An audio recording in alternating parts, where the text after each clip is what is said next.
Hey there, freedom fighters! It's VanKorno, a simple guy from a Ukrainian village. This week I have uploaded lots of short videos, like short songs.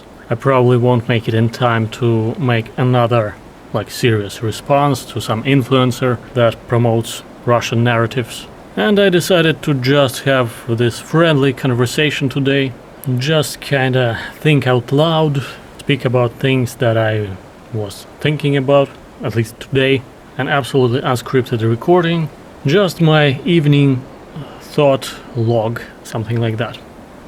So the first thing that kinda comes to mind is this thing, that Russia kinda reminds me of a junkie. And dealing with Russia is like dealing with a junkie. It is kinda an interesting analogy, but of course analogy is just an analogy. Analogy is not proof. I realize that. The analogy simply helps to illustrate how it kind of feels like to deal with Russia. Personally, I was extremely lucky that I don't have in family people who suffer from this substance abuse where they completely destroy themselves and they gotta go to rehab or something like that. And this thing actually is extremely unsettling to me, this tendency of people sometimes do something that really harms them. For me, it's the most horrible thing that could happen to a person when a person starts harming himself, herself, and cannot stop doing that. Just recently I finished watching one mini TV series about a reporter, and she was self-harming. She I forgot how it's called, that TV show. She lost her sister, went through a lot of bad stuff in her life, and she was seriously self-harming,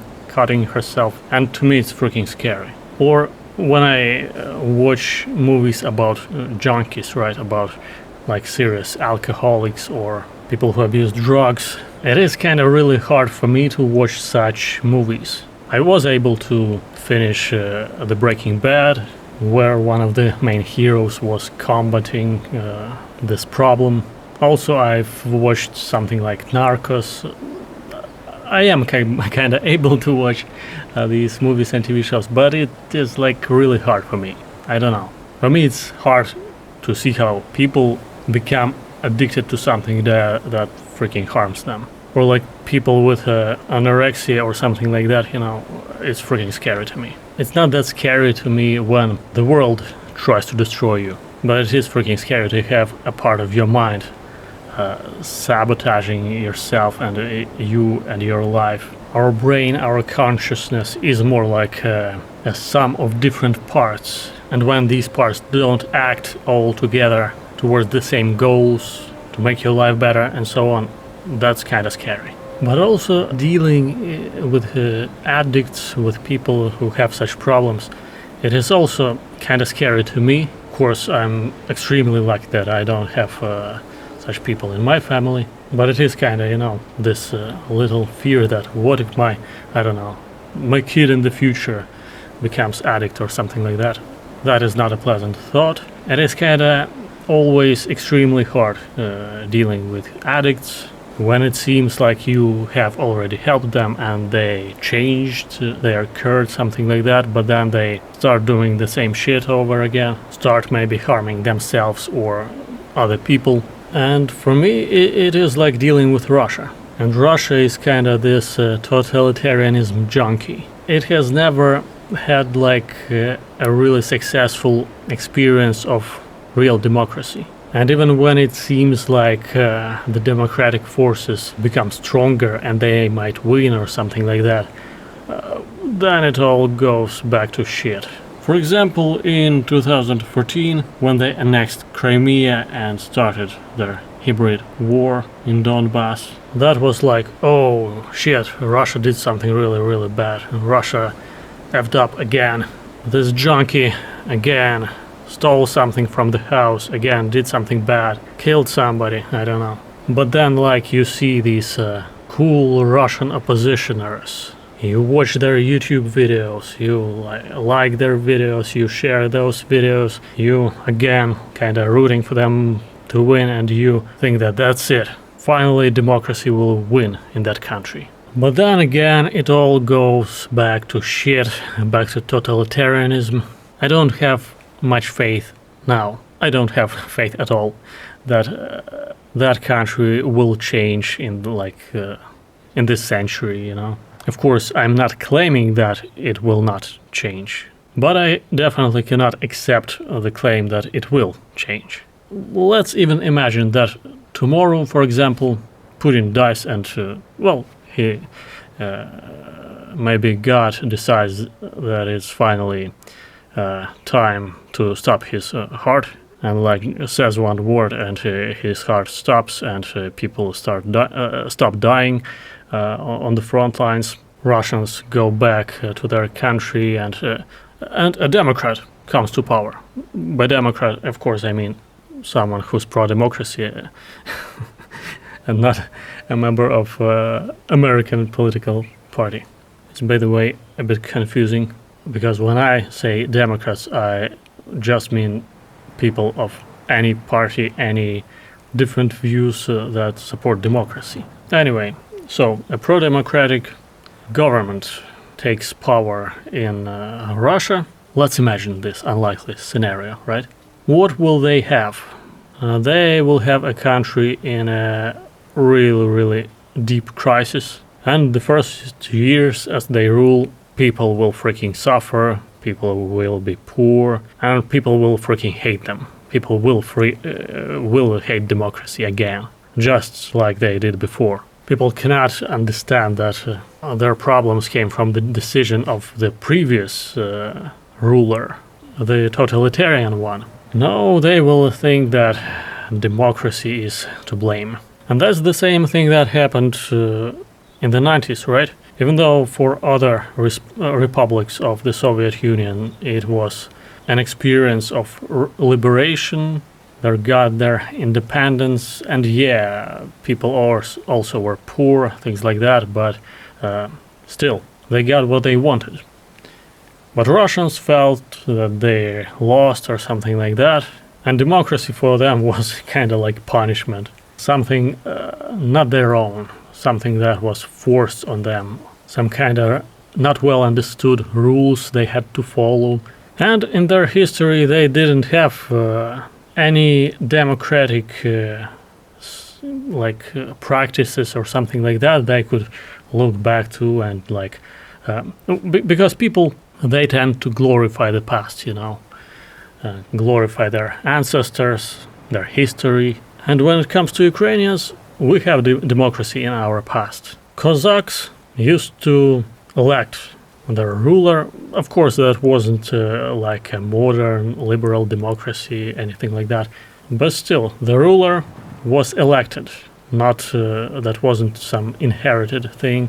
And nowadays, in Ukrainian schools, on history lessons, in history textbooks, there is a lot of this glorification of that democratic past. So in our country, people who are kind of pro-traditionalism, you know, like Azov, for example, that's like one of the core ideas, the core values, traditions. These like more archaic values, it's something about the past, you know. Well, some people like doing that.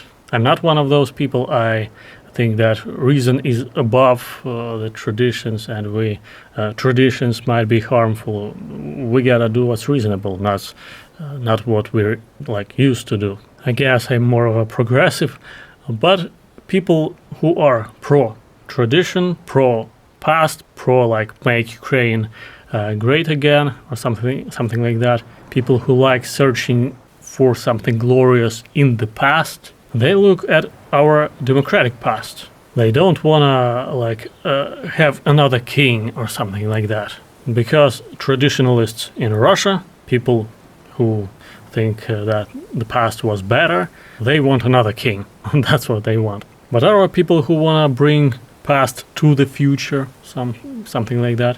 They want to bring democracy from the past, And the fact that we Ukrainians have had some form of democracy before the United States even existed, it kind of unites both progressives and traditionalists in our society into we have the same goal. More progressive people are pro-democracy and more regressive people who glorify the past, they also are pro-democracy. Of course, not all of them. But I mean, there is a difference, right? Where a country has some democratic past that even sometimes is being idealized or glorified, and when a country doesn't have that. It is, I think, pretty significant, because again, it helps to kind of unify both the progressives and the traditionalists.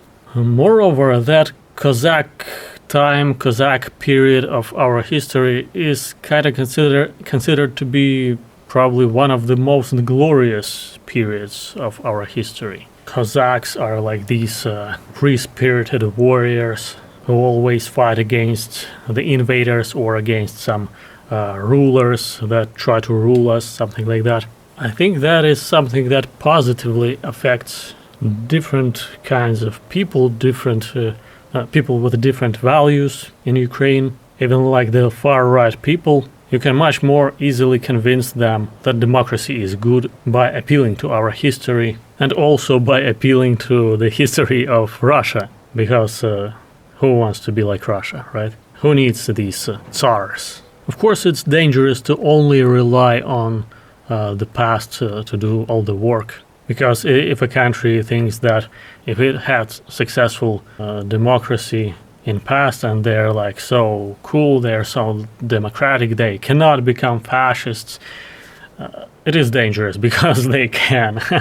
When you think that you cannot become fascist, when you think that it is impossible for your society, think again. But anyway, it's better to have some positive, maybe even a little bit glorified experience of democracy in a country than not having it at all and always considering democracy to be something that other countries kind of push on you. So going back to my analogy about Russia behaving like a junkie, if you're dealing with an addict at some point, the most reasonable thing for you would be to cut this person out of your life, kind of, if it is really like extreme, and if this person freaking destroys not only his or her life, but only even your life. When this person freaking destroys your life and you see that you cannot help anyway, all the improvements are temporary and you gotta think about your own survival, your own life, it might be like the most reasonable thing to do to cut the connection between you and that person. And that's what Ukraine is doing, kinda a lot of Ukrainians are doing still, because it's not easy. Lots of people have to start over or, switch to another language. Like I was speaking Russian, then I switched to Ukrainian. I had clients in Russia. I had lots of videos in Russian, things like that. So I had to start lots of things like all over again, from scratch. Of course, I'm glad that this separation is going on. Of course, it would be nice if the reason was different, not the full-scale war. It would be better if we just had some reasonable policies or something like that, and decolonization policies. But instead we got this shock therapy, this thing that showed most of Ukrainians that we gotta split, we gotta separate, we gotta save our own lives, and have that Junkee who doesn't even wanna change, who just wanna take more and more and more from you. We stopped caring about, Russian opposition, something like that. Lots of people were extremely disappointed in those guys. They talked a lot but didn't do much. And now at this point I kind of don't have any compassion to Russians for not having democracy or something like that. They had their chance. I don't care about them, about their oppositioners, about their society and so on. What I want is their country as a geopolitical player to lose completely. Of course, it would be better if we Ukrainians didn't have to pay for that loss of Russia with our blood. It would be better for this war to end as soon as possible and with real guarantees of our safety for our future. And I think that's impossible to do without a really strong position of Ukraine and its allies. Lots of will. When dealing with fascists, you gotta have more will than they have. But that whole thing is another topic. We'll see what Trump and his people would do in this situation. I don't have high hopes. Well, this whole war I don't have high hopes. That's why I always get surprised when something good happens. So I didn't have that many disappointments. But we'll see. By the way, guys, write in the comments what would you like me to talk about next time in this format, when I just say what I think without making a script or something like that. Ask your questions and I'll try my best to answer them next time. And for now, support Ukraine, support democracy all over the world, fight against totalitarianism however you can, because totalitarianism sucks and democracy rules. I think that might be my new slogan to end my videos with. The previous one was kinda overcomplicated, so yeah, I guess I'll go with this one. Well, until the next time.